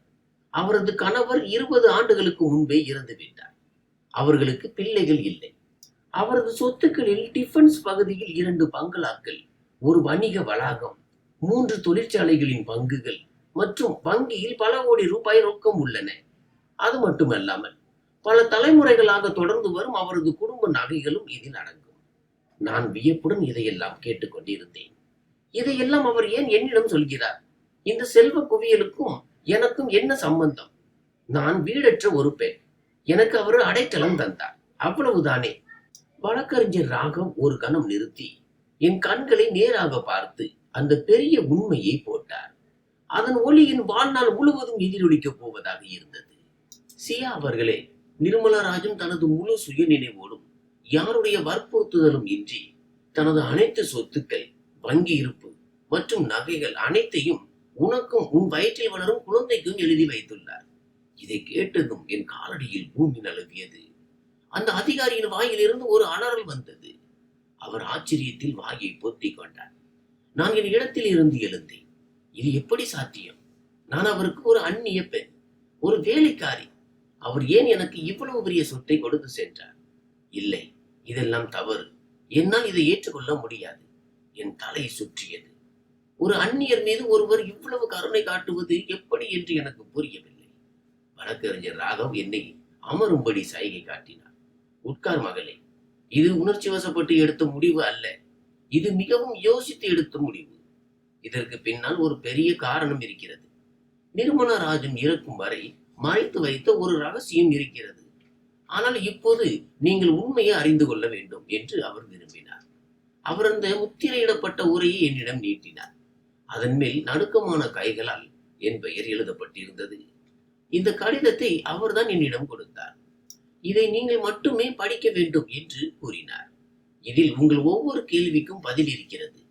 நான் நடுக்கத்துடன் அந்த உரையை வாங்கினேன். உள்ளே இருந்து ஒரு நறுமணம் வீசும் காகிதம் வந்தது. அதில் கண்ணீர் துளிகள் தழும்புகள் இருந்தன. நிர்மலராஜன் என்னிடம் சொல்ல விரும்பிய கடைசி வார்த்தைகள் அவை. நான் படிக்க தொடங்கினேன். படிக்க படிக்க எனக்குள் ஏதோ ஒன்று உடைந்தது. கடந்த காலத்தின் ஒரு வழி மிகுந்த காட்சி என் கண் முன் விரிந்தது. என் அன்பிற்குரிய சியா, நீ இந்த கடிதத்தை படித்துக் கொண்டிருக்கிறாய் என்றால் நான் என் பாவங்களின் சுமையோடு இந்த உலகை விட்டு பிரிந்து விட்டேன் என்று அர்த்தம். சில மாதங்களே அறிமுகமான ஒரு பெண்ணிடம் நான் ஏன் என் வாழ்நாள் சேமிப்பை ஒப்படைத்தேன் என்று நீ வியப்பாய். ஆனால் உண்மை என்னவென்றால், சியா, நீ பிறப்பதற்கு முன்பே உன்னை எனக்கு தெரியும். உன் அப்பா நடேசன் கண்களில் நீ ஒரு கனவாக இருந்த போதே உன்னை எனக்கு தெரியும். உன் அப்பா நடேசனை எனக்கு எப்படி தெரியும் என்று நீ என்னிடம் கேட்டாய் அல்லவா? கேள், நான் தான் அந்த துரதிர்ஷ்டவசமான பெண், உன் அப்பாவின் முதல் நிச்சயதார்த்த பெண். நாங்கள் சிறு வயதில் ஒன்றாக விளையாடி வளர்ந்தோம். உன் அப்பாவின் பாலிய கால காதல் நான். சிறு வயதில் பொம்மை திருமணம் செய்து விளையாடியவளும் நான் தான். வளர்ந்த பின் சாகும் வரை இணைந்திருப்போம் என்று சத்தியம் செய்தவளும் நான் தான். நாங்கள் ஒருவருக்கொருவர் ஆன்மாவின் ஒரு பகுதியாக இருந்தோம். நடேசன் எனக்கு ஒரு நிச்சயதார்த்த பையன் மட்டுமல்ல, அவன்தான் என் உலகமாக இருந்தான். ஆனால் என் வாழ்க்கையில் செல்வத்தின் சோதனை என்ற ஒரு திருப்பம் வந்தது. நடேசன் ஒரு ஏழை இசைக்கலைஞன். அவன் உன்னை வாழ்நாள் முழுவதும் பட்டினி போட்டு விடுவான். ஒரு அழகான பெண்ணுக்கு தேவையான வசதிகளை அவனால் தர முடியாது என்று என் பெற்றோர் என்னை பயமுறுத்தினார்கள். அது ஒரு கசப்பான உண்மைதான். காதலால் மட்டும் வயிற்றை நிரப்ப முடியாது. அதற்கு பணம் தேவை. அப்போது நடேசனின் சொந்த தொழில் எதுவும் இல்லை. வாழ்க்கையின் நோக்கம் என்று எதுவும் இல்லை. இதே நேரத்தில் எனக்கு ஒரு பெரிய பணக்கார திருமண வரன் வந்தது. அந்த செல்வத்தின் ஒளி என் கண்களை மறைத்தது. நான் அப்போது இளம் வயதினலாகவும் வசதிகளின் மீது தாகம் கொண்டவளாகவும் இருந்தேன். உன் அப்பா நடேசனின் காதலையும் விசுவாசத்தையும் கண்ணீரையும் நான் உதாசீனம் செய்தேன். அந்த மழைக்கால இரவு எனக்கு இன்றும் நினைவிருக்கிறது. நான் அவனை சந்திக்க வர சொல்லி என்னால் ஏழ்மையான வாழ்க்கையை வாழ முடியாது என்று சொன்னேன். என் பேச்சை கேட்டு அவன் அளவில்லை. அவனுக்கு உயிரை விட மேலான தன் வயலினை உடைத்து விட்டு சொன்னான், நிர்மலா, நினைவிருக்கட்டும், நிம்மதி அரண்மனைகளில் கிடைப்பதில்லை, அது அன்பில் தான் இருக்கிறது என்று அவன் சொன்னான். நான் அவன் பேச்சை ஒரு பைத்தியக்காரனின் பிதற்றலாக கருதி அவனை விட்டு விட்டு வந்தேன். நான் ஒரு பணக்காரனை மணந்தேன். உலகத்தில் உள்ள எல்லா வசதிகளும் என்னை தேடி வந்தன. பெரிய கார்கள், பங்களாக்கள், வேலையாட்கள் என எல்லாம் இருந்தன. ஆனால் நடேசனின் சாபமோ அல்லது அவனது உடைந்த காதலின் ஏக்கமோ என்னை துரத்தி கொண்டே வந்தது. எந்த நிம்மதிக்காக நான் அவனை பிரிந்தேனோ அந்த நிம்மதி என்னிடமிருந்து நிரந்தரமாக பிரிந்து விட்டது. என் கணவன் ஒரு கொடூரமான மனிதனாக இருந்தான். அவனுக்கு நான் வெறும் அலங்கார பொம்மை மட்டுமே. இயற்கை எனக்கு கொடுத்த மிகப்பெரிய தண்டனை என்னவென்றால், என் மடி எப்போதும் வறண்டே இருந்தது. நான் குழந்தைக்காக ஏங்கினேன். எவ்வளவோ வேண்டுதல்கள் செய்தேன். மருத்துவர்களை சந்தித்தேன். ஆனால் இறைவன் என் தலையெழுத்தில் தாய்மையை எழுதவில்லை. ஒருவேளை உண்மையான காதலை கொன்றதற்காக எனக்கு கிடைத்த தண்டனை இதுவாக இருக்கலாம். நான் நடேசனிடம் மன்னிப்பு கேட்க பல முறை முயன்றேன். அவனுக்கு உதவ நினைத்தேன். ஆனால் அவன் என் மீதான வெறுப்பால் அந்த நகரத்தையே விட்டு சென்று விட்டான் என்று அறிந்தேன். என் ஆட்கள் மூலம் விசாரித்த போது அவன் திருச்சியில் மிகவும் ஏழ்மையான நிலையில் வசிப்பதும் மனம் செய்து கொண்டதும் தெரிய வந்தது.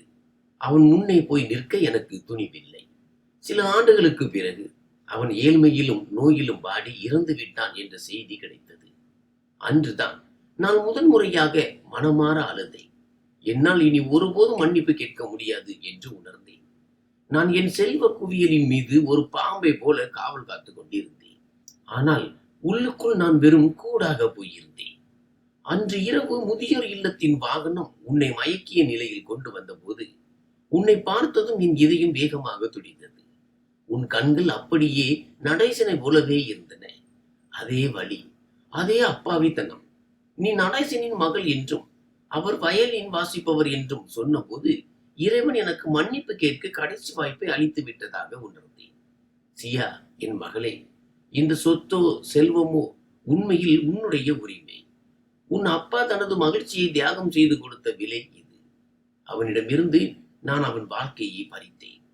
அதனால் என் வாழ்நாள் சேமிப்பை அவன் மகளிடமே திருப்பி தருகிறேன். இது உபகாரம் அல்ல, இது ஒரு கடன். என் தவற்றை சரி செய்ய கிடைத்த பொன்னான வாய்ப்பு. செல்வத்தால் உன் அப்பாவை திரும்ப கொண்டு வர முடியாது என்று எனக்கு தெரியும். ஏழ்மையில் கழிந்த உன் சிறு வயதை திருப்பி தர முடியாது. ஆனால் இந்த செல்வத்தால் உன் பிறக்க போகும் குழந்தையின் வாழ்க்கை சிறப்பாக அமையும். இதன் மூலம் இனி நடேசனின் மகள் தெருக்களில் அலைய மாட்டாள் என்ற நிம்மதி அவன் ஆன்மாவிற்கு சேரும். என் பாவங்களுக்காக உன்னிடம் மன்னிப்பு கேட்கிறேன். உன் தாயாக இருக்கும் தகுதி எனக்கு இல்லை என்று தெரியும். ஆனால் கடைசி காலத்தில் உன்னை என் மகளாகவே கருதினேன். பேராசைக்கு நான் பலி கொடுத்த அந்த இரத்த உறவை ஏற்றுக்கொள் மகளே. உன் குழந்தையை ஒரு நல்ல மனிதனாக வளர்க்க வேண்டும். காதலுக்கு செல்வத்தை விட அதிக சக்தி உண்டு என்று அவனுக்கு சொல்லிக் கொடு. விடைபெறுகிறேன், உன் குற்றவாளி நிர்மலா. கடிதம் முடிந்த போது என் கண்ணீர் அந்த காகிதத்தில் விழுந்து கொண்டிருந்தது. என் உடல் நடுங்கியது. காலம் உறைந்து விட்டது போன்ற ஒரு நிசப்தம் அந்த அறையில் நிலவியது. எனக்குள் உணர்ச்சிகளின் போராட்டம் தொடங்கியது. கோபம், வெறுப்பு, அன்பு, கருணை மற்றும் அதிர்ச்சி என எல்லாம் ஒரே நேரத்தில் என்னை தாக்கின. ஒரு நிமிடம் அந்த பெண்ணின் மீது எனக்கு மிகுந்த வெறுப்பு ஏற்பட்டது. அவரால் தான் என் அப்பா உடைந்து போனார். அவரால் தான் நாங்கள் வாழ்நாள் முழுவதும் ஏழ்மையை அனுபவித்தோம். ஒருவேளை அவர் என் அப்பாவை விட்டு பிரியாமல் இருந்திருந்தால் இன்று அவர் உயிரோடு இருந்திருப்பார். என் சிறு வயது வேறு விதமாக இருந்திருக்கும். அந்த உயிரை கிழித்து எறிந்துவிட்டு என் அப்பாவின் பிணத்தின் மேல் கட்டப்பட்ட இந்த செல்வம் எனக்கு வேண்டாம் என்று கத்த வேண்டும் போல எனக்கு தோன்றியது. நான் வழக்கறிஞர் ராகவும் முன் நின்றேன். என் முகம் கோபத்தால் சிவந்திருந்தது. அவர் சொன்னார், மகளே, கோபப்பட உனக்கு உரிமை உண்டு. ஆனால் நிதானமாக யோசி. உன் சந்ததியின் தலையெழுத்தை மாற்ற இறைவன் உனக்கு ஒரு வாய்ப்பு அளித்துள்ளார். நிர்மலா ராஜம் உன்னிடம் மன்னிப்பு கேட்டுவிட்டார். மன்னிப்பவர்களை இறைவனுக்கு மிகவும் பிடிக்கும். அவர் தன் தவற்றை ஒப்புக்கொண்டு அனைத்தையும் உன் காலடியில் சமர்ப்பித்து விட்டார். உன் அப்பா இருந்திருந்தால் அவரை மன்னித்திருக்க மாட்டாரா? வழக்கறிஞரின் இந்த வார்த்தை என்னை உலுக்கியது. அப்பா இருந்திருந்தால் நிச்சயமாக மன்னித்திருப்பார். சியா, இதயத்தில் வெறுப்பை சுமந்து கொண்டு வாழாதே. யாராவது மன்னிப்பு கேட்டால் அவர்களை மன்னித்து விடு என்று அப்பா இறக்கும் தருவாயில் சொன்ன வார்த்தைகள் என் காதுகளில் எதிரொலித்தன. என் கோபம் கண்ணீராக வழிந்தோடியது. நான் நாற்காலியில் சாய்ந்து விம்மி விம்மி அழுதேன். இந்த செல்வம் எனக்கு மகிழ்ச்சியை தரவில்லை. மாறாக என் அப்பாவின் துயரத்திற்கான ஒரு இழப்பீடாகவே தெரிந்தது.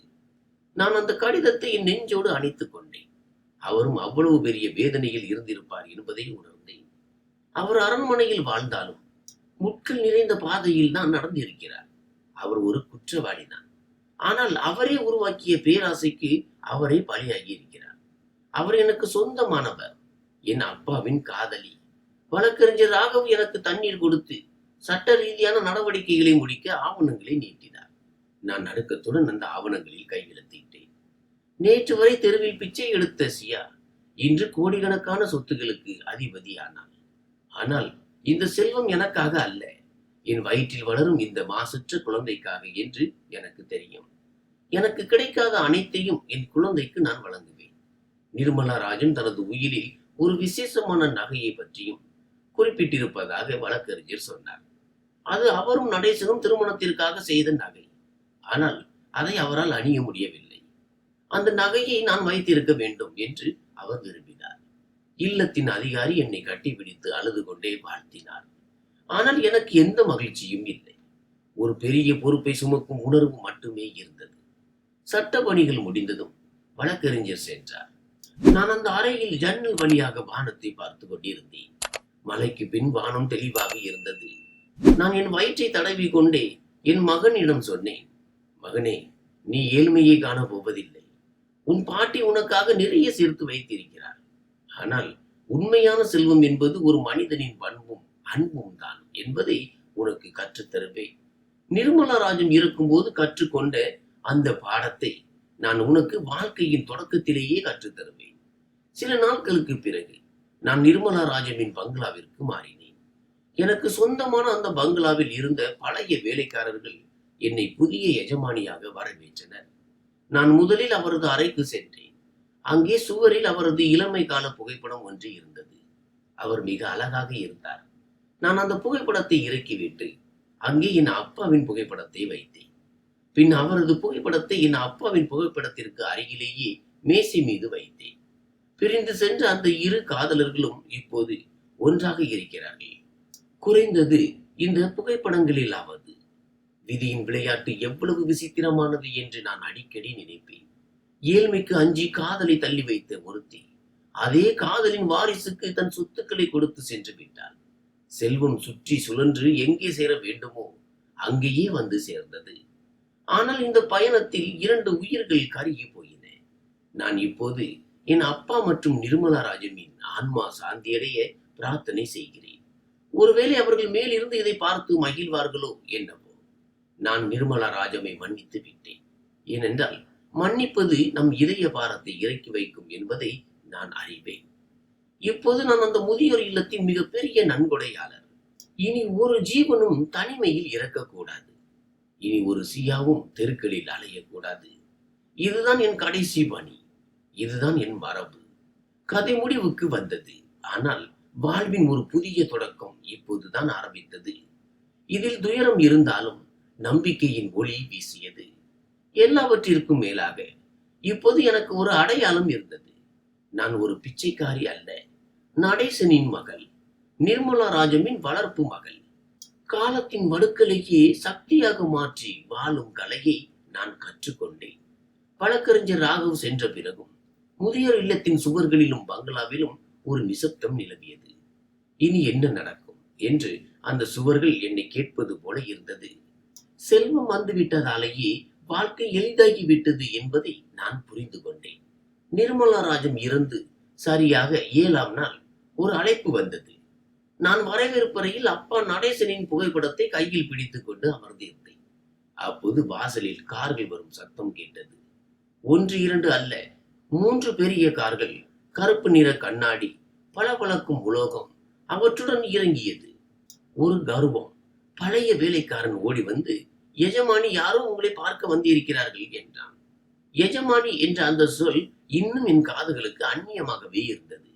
நான் என் துப்பட்டாவை சரி செய்து கொண்டு மனதை தேற்றிக் கொண்டு வெளியே வந்தேன். வாசலில் 4 பேர் நின்று கொண்டிருந்தனர். ஒரு நடுத்தர வயது பெண்மணி உடல் முழுக்க நகைகளை அணிந்திருந்தார். அவர் கண்களில் துக்கம் இல்லை, கணக்கு மட்டுமே இருந்தது.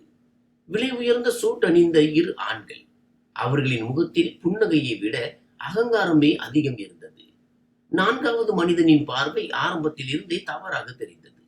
அப்படியானால் நீதான் சியாவா என்று அந்த பெண் கேட்டார். அவர் கேட்ட விதம் என் பெயரை குறிப்பிடுவது போல இல்லை, ஏதோ ஒரு தவற்றை சொல்வது போல இருந்தது. ஆம், நான் தான் என்றேன். அவர் சிரித்தார். அதிசயம்தான். நிர்மலா தான் ஒரு முதியோர் இல்லத்திலிருந்து ஒரு பெண்ணை தத்தெடுத்ததாக எங்களிடம் சொல்லவே இல்லையே என்றார். அவர் பேச்சில் அன்பு இல்லை, வியாபாரம் தெரிந்தது. இவர்கள் துக்கம் விசாரிக்க வரவில்லை, தங்களுக்குரிய பங்கை கேட்க வந்திருக்கிறார்கள் என்பதை நான் புரிந்து கொண்டேன். உள்ளே அமர்ந்ததும் பேச்சு தொடங்கியது.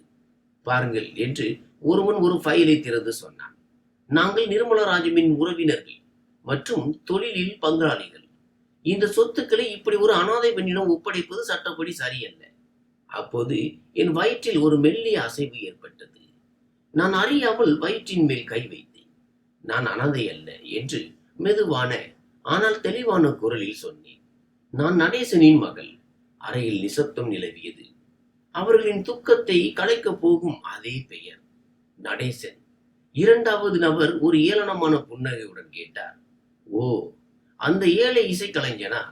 என் பொறுமையின் கடைசி எல்லை உடைந்தது. ஆமாம், உங்களுக்கு ஒருபோதும் இருந்திராத அதே உறவுதான் அது. இதயபூர்வமான உறவு என்று நான் கூறினேன். அவர்கள் நிறைய பேசினார்கள். அவர்கள் சென்ற பிறகுதான் எனக்கு முதன் முறையாக ஒன்று புரிந்தது. இந்த பங்களா, இந்த செல்வம், இந்த பெயர் அனைத்தும் என்னை காப்பாற்றப் போவதில்லை. மாறாக என்னை சூழ்ந்து நெருக்கப் போகின்றன. அன்று மாலை வழக்கறிஞர் ராகவ் போன் செய்தார். மகளே, அவர் குரலில் கவலை தெரிந்தது. அவர்கள் நீதிமன்றத்தில் வழக்கு தொடர்ந்துள்ளனர். என் கைகள் நடுங்கின. அப்படியானால் அவர்கள் அனைத்தையும் என்னிடமிருந்து பிடுங்கிக் கொள்வார்களா? நீ பயந்தால் ஒருவேளை அவர்கள் வெற்றி பெறலாம் என்றார் அவர். சட்டம் காகிதத்தை பார்க்கும், ஆனால் நீதிபதி மனிதனை பார்ப்பார். நீ வெறும் வாரிசாக மட்டுமல்ல, தகுதியுள்ளவளாக அங்கே நிற்க வேண்டும். அன்று இரவு என்னால் உறங்க முடியவில்லை.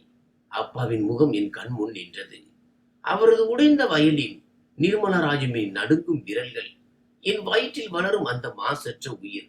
இவர்களுக்காக இந்த போராட்டம் வெறும் செல்வத்திற்கானதல்ல, என் குழந்தையின் எதிர்காலத்திற்கானதாகும். அடுத்த நாள் முதல் முறையாக நானே நீதிமன்றத்திற்கு சென்றேன். ஆபரணங்கள் ஏதுமின்றி ஒரு சாதாரண புடவை அணிந்திருந்தேன்.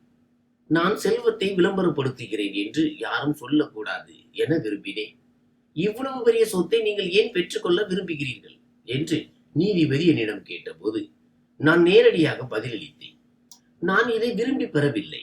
ஆனால் நான் இதை விட்டுவிட்டால் ஒரு ஏழை தன் உரிமையை காப்பாற்ற தகுதியற்றவன் என்பது நிரூபணமாகிவிடும். நீதிமன்ற அறையில் முணுமுணுப்புகள் தொடங்கின. இந்த சொத்து என் அப்பாவின் கனவுகளுக்கான விலை. என் குரல் தழுதழுத்தது. அந்த விலையை இப்படி ஒரு பேராசையிடம் என்னால் ஒப்படைக்க முடியாது. வழக்கறிஞர் ராகவ் நிர்மலா ராஜமின் கடிதத்தை நீதிமன்றத்தில் வாசித்து காட்டினார். ஒவ்வொரு வரியும் எனக்கு எதிராக நின்றவர்களுக்கு சாட்டையடியாக விழுந்தது. அவர்கள் முகங்கள் வாடின. நீதிபதி சுத்தியலை தட்டி உயில் செல்லுபடியாகும் என்று தீர்ப்பளித்த போது எனக்குள் இருந்த ஏதோ ஒன்று அமைதி அடைந்தது. நான் வெற்றி பெற்றேன். ஆனால் அந்த வெற்றி வெறும் காகிதங்களில் மட்டுமே என்பதை அன்றே உணர்ந்தேன். உண்மையான போராட்டம் இப்போதுதான் தொடங்கவிருந்தது. தெருக்களில் இருந்து எழுந்து உண்மை மற்றும் பொறுமையுடன் உலகிற்கு முன்னால் நிற்கும் ஒரு பெண்ணின் போராட்டம். நீதிமன்ற தேதிகள் முடிந்தன. தீர்ப்பின் சத்தமும் மெல்ல ஓய்ந்தது. ஆனால் எனக்குள் இருந்த படபடப்பு நாளுக்கு நாள் அதிகரித்தது. அது பயத்தால் வந்ததல்ல, எனக்குள் வளரும் ஒரு உயிருக்காக வந்தது. நான் மிகவும் கவனமாக இருக்க வேண்டும் என்றும், கவலைப்படக்கூடாது, களைப்படையக்கூடாது, அழக்கூடாது என்றும் மருத்துவர் கூறியிருந்தார். இதெல்லாம் குழந்தையின் ஆரோக்கியத்தை பாதிக்கும் என்றார். கவலைப்படாதே. இதை கேட்டு எனக்குள்ளேயே சிரித்துக் கொண்டேன். வாழ்நாள் முழுவதும் தெருக்களில் கழித்தவள், ஒரு நொடியில் கோடிக்கணக்கான சொத்துகளுக்கு வாரிசானவள், தன் அப்பா மற்றும் நிர்மலராஜமின் கசப்பான உண்மைகளை இப்போதுதான் அறிந்தவள். இவள் எப்படி கவலைப்படாமல் இருக்க முடியும்? இரவுகள் இப்போது இன்னும் நீளமாகின. ஒரு நாள் கண்ணாடி முன் நின்று என்னை பார்த்தேன். விலை உயர்ந்த ஆடைகள், பெரிய அறை, ஆனால் கண்களில் அதே பழைய சியா தான் இருந்தாள். பயந்தவள், தனிமையில் வாடுபவள். திடீரென்று எனக்கு ஒரு தெளிவு பிறந்தது. என் குழந்தைக்கு நான் ஒரு பணக்கார தாயாக இருப்பதை விட ஒரு வலிமையான தாயாக இருக்க விரும்புகிறேன். என் பயத்தை கண்டு நான் ஓடப் போவதில்லை, அதை எதிர்கொள்வேன் என்று முடிவெடுத்தேன். அடுத்த வாரம் நான் முதன் முறையாக தனியாக கோயிலுக்கு சென்றேன். வேலைக்காரர்களோ டிரைவரோ உடன் வரவில்லை. நானும் என் குழந்தையும் மட்டுமே. நான் தரையில் அமர்ந்து கண்களை மூடிக்கொண்டேன். கடவுளே, என் குரல் நடுங்கியது. வாழ்க்கையில் நான் எவ்வளவோ இழந்து விட்டேன். என் பெற்றோர், என் வீடு, என் அடையாளம். இப்போது தயவு செய்து இதை மட்டும் என்னிடம் இருந்து பிடுங்கி விடாதே. என் வயிற்றில் ஒரு மெல்லிய அசைவு ஏற்பட்டது. ஒருவேளை என் குழந்தை என் பேச்சிற்கு முதன்முறையாக பதிலளித்திருக்கலாம். அன்று நான் அளவில்லை. நான் தனிமையில் இல்லை என்பதை முதன்முறையாக உணர்ந்தேன். மாதங்கள் செல்ல செல்ல என் குழந்தையுடனான அந்த பிணைப்பு இன்னும் ஆழமானது. நான் அவனுடன் பேசத் தொடங்கினேன். உன் தாத்தா ஒரு சிறந்த மனிதர். அவர் வயலின் வாசிப்பார். அவர் மட்டும் இப்போது இருந்திருந்தால் எவ்வளவு மகிழ்ச்சி அடைந்திருப்பார் தெரியுமா என்று அவனிடம் அடிக்கடி கூறுவேன். திடீரென பிரசவ நாள் வந்தது. மருத்துவமனையின் வெள்ளை சுவர்கள், பிரகாசமான விளக்குகள் மற்றும் இயந்திரங்களின் சத்தங்கள் என்னை பயமுறுத்தின. தைரியமாக இருங்கள் என்றார் மருத்துவர். நான் கண்களை மூடிக்கொண்டேன். அப்பா நடேசனின் முகம் என் முன்னே வந்தது. நிர்மலா ராஜமின் புன்னகை நினைவுக்கு வந்தது. பின் ஒரு குழந்தையின் உரத்த அழுகுரல் கேட்டது. அந்த அழுகையில் என் வாழ்நாள் வழி அனைத்தும் கரைந்து போனது. நர்ஸ் அந்த குழந்தையை என் மடியில் வைத்த போது என் சுவாசமே ஒரு நிமிடம் நின்றது. அந்த சிறிய முகம், மூடிய கண்கள், என் அப்பாவின் கண்களில் இருந்த அதே அப்பாவித்தனம் அவனிடம் இருந்தது. ஆண் குழந்தை பிறந்துள்ளது என்றார் நர்ஸ். என்னால் எதுவும் பேச முடியவில்லை. அவன் நெற்றியில் முத்தமிட்டேன். என் வாழ்க்கை இப்போது 2 பகுதிகளாக பிரிந்து விட்டது. மகன் வருவதற்கு முன்பு மற்றும் வந்த பிறகு அவனுக்கு அத்விக் என்று பெயரிட்டேன். ஏனெனில் அவன் என் உடைந்த கடந்த காலத்தையும் மீண்டு வரும் நிகழ்காலத்தையும் இணைக்கும் பாலமாக இருந்தான். இப்போது என் காலை பொழுதுகள் மாறின. ஜன்னல் திரைகளை தாண்டி வரும் சூரிய ஒளி அவன் முகத்தில் விழுவதை பல மணி நேரம் பார்த்து கொண்டிருப்பேன். என்னால் ஒரு நல்ல தாயாக இருக்க முடியுமா? நான் மீண்டும் உடைந்து போனால் என்னாவது என்ற பயம் அவ்வப்போது வரும். அப்போது அத்விக் தன் பிஞ்சி விரல்களால் என் விரல்களை பற்றி கொள்வான். என் பயம் பனியை போல உருகிவிடும். இந்த சிறுவன் என் பயத்திற்கு வாரிசாக மாட்டான், என் தைரியமாக மாறுவான் என்று அன்றே முடிவெடுத்தேன். உலகம் பணக்காரர்களுக்கானது மட்டும் என்று அவனுக்கு கற்றுத்தர மாட்டேன். மனிதர்களால் உருவானது இந்த உலகம் என்று கற்றுத்தருவேன். ஒவ்வொரு இரவும் அவனை உறங்க வைக்கும் போது நீதான் என் இரண்டாவது தொடக்கம். இந்த முறை நான் தோற்க மாட்டேன் என்று எனக்குள்ளே சொல்லிக் கொள்வேன். அத்விக்கின் வருகைக்கு பின் என் வீடு நிறைந்தது. செல்வம் தவறான கைகளில் இருந்தால் அது விஷம். அதுவே ஒரு ஆதரவற்ற குழந்தையின் கைகளில் வயலினாக மாறினால் அது வரம் என்பதை நான் உணர்ந்தேன். இப்போது அத்விக்கிற்கு 5 வயதாகிறது. அவனது காலடி சத்தமும் சிரிப்பும் அந்த பெரிய பங்களாவின் மௌனத்தை தரைமட்டமாக்கிவிட்டன. ஆனால் அவனை நான் வெறும் பட்டு மெத்தையிலும் வெள்ளி தட்டிலும் மட்டும் வளர்க்கவில்லை. ஒவ்வொரு ஞாயிற்றுக்கிழமையும் அவனை அதே முதியோர் இல்லத்திற்கு அழைத்து செல்வேன். அதற்கு இப்போது நான் ஒரு புதிய பெயர் சூட்டியிருந்தேன், நடேசன் நிர்மலா இல்லம். அங்கே அத்விக் சில நேரங்களில் ஒரு தாத்தாவின் கையை பிடித்து நடப்பான். சில நேரங்களில் ஒரு பாட்டியின் மடியில் அமர்ந்து கதைகள் கேட்பான். அவனை காணும் போது நிர்மலா ராஜம் மற்றும் என் அப்பாவின் அந்த முழுமையடையாத அன்பும் கௌரவமும் இந்த முதியவர்களின் வடிவில் அத்விக்கிற்கு மீண்டும் கிடைப்பதாக உணர்ந்தேன். ஒரு நாள் 5 ஆண்டுகளுக்கு முன்பு என்னுடன் நீதிமன்றத்தில் போராடிய அதே உறவினர்கள் மீண்டும் வந்தனர். இம்முறை கர்வத்துடன் அல்ல, கையேந்தும் நிலையில் வந்தனர். அவர்கள் தொழிலில் நஷ்டம் ஏற்பட்டிருந்தது. தங்கள் சொத்துக்களை காப்பாற்ற என்னிடம் உதவி கேட்டு வந்தனர். வழக்கறிஞர் ராகவ் சொன்னார், சியா, இவர்கள் மேல் இரக்கம் காட்டாதே. உன்னை அனாதை என்று அவமானப்படுத்தியவர்கள் இவர்கள். நான் அருகில் தனது சிறிய வயலினில் இசைக்க முயன்று கொண்டிருந்த அத்விக்கை பார்த்தேன். அந்த உறவினர்களுக்கு உதவ நான் முடிவெடுத்தேன். ஆனால் ஒரு நிபந்தனை விதித்தேன். நான் உங்களுக்கு உதவுகிறேன், ஆனால் இந்த பணம் கடன் அல்ல. உங்கள் சொத்தில் பாதியை ஆதரவற்ற குழந்தைகளின் கல்விக்காக செலவிடும் அறக்கட்டளைக்கு எழுதி கொடுக்க வேண்டும் என்றேன். அவர்கள் திகைத்து போனார்கள். நான் பழி வாங்குவேன் என்று அவர்கள் நினைத்தனர். ஆனால் நான் அவர்களை பழி வாங்கவில்லை, அவர்களை மாற்றினேன். மற்றவர்களை வீழ்த்துவதில் பலம் இல்லை, வீழ்ந்தவர்களை தூக்கி விடுவதில் தான் உண்மையான பலம் இருக்கிறது என்பதை அன்று உணர்ந்தேன். பல ஆண்டுகளுக்கு பிறகு அத்விக் தனது முதல் பெரிய இசை நிகழ்ச்சிக்காக மேடையில் நின்ற போது அவன் கைகளில் என் அப்பா ஒரு காலத்தில் மிகுந்த நம்பிக்கையோடு ஏந்தியிருந்த அதே வயலின் இருந்தது. அரங்கும் கைதட்டல் சத்தத்தால் அதிர்ந்தது. பின்னணியில் இருந்த என் அப்பா மற்றும் நிர்மலா ராஜமின் புகைப்படங்களை பார்த்தபோது என் கண்களில் கண்ணீர் மல்கியது. இன்றுதான் அவர்களின் ஆன்மா உண்மையான அமைதி அடைந்திருப்பதை நான் உணர்ந்தேன். செல்வம் என்பது இப்போது வெறும் வங்கி இருப்பு மட்டுமல்ல, அது இசையின் இனிமையாகவும் மக்களின் ஆசீர்வாதமாகவும் மாறியிருந்தது. நான் அத்விக்கின் தலைமுடி கோதி மெதுவாக சொன்னேன், மகனே, நினைவிருக்கட்டும், ஒரு மனிதனின் உண்மையான அடையாளம் அவனிடம் என்ன இருக்கிறது என்பதில் இல்லை, அவன் மற்றவர்களுக்கு என்ன கொடுத்தான் என்பதில் தான் இருக்கிறது. மன்னிப்பு தான் மிக பெரிய ஆயுதம் என்பதை இந்த கதை நமக்கு கற்பிக்கிறது. மற்றவர்களை மன்னிப்பதன் மூலம் நாம் கடந்த கால சுமையில் இருந்து விடுபடுகிறோம். நம்மை தற்காத்துக் கொண்டு முன்னேற வாய்ப்பளிக்கிறோம். சூழ்நிலைகளே ஒருவரின் குணாதிசயத்தை உருவாக்குகின்றன. தெருக்களில் பட்ட அடிகள் சியாவை பலவீனப்படுத்தி இருக்கலாம், ஆனால் அவள் அந்த வடுக்கலையே தனது சக்தியாக மாற்றிக்கொண்டாள். வாரிசுரிமை என்பது வெறும் சொத்து மட்டுமல்ல. உண்மையான வாரிசுரிமை என்பது நற்பண்புகள், மனிதாபிமானம் மற்றும் அன்பில் தான் உள்ளது.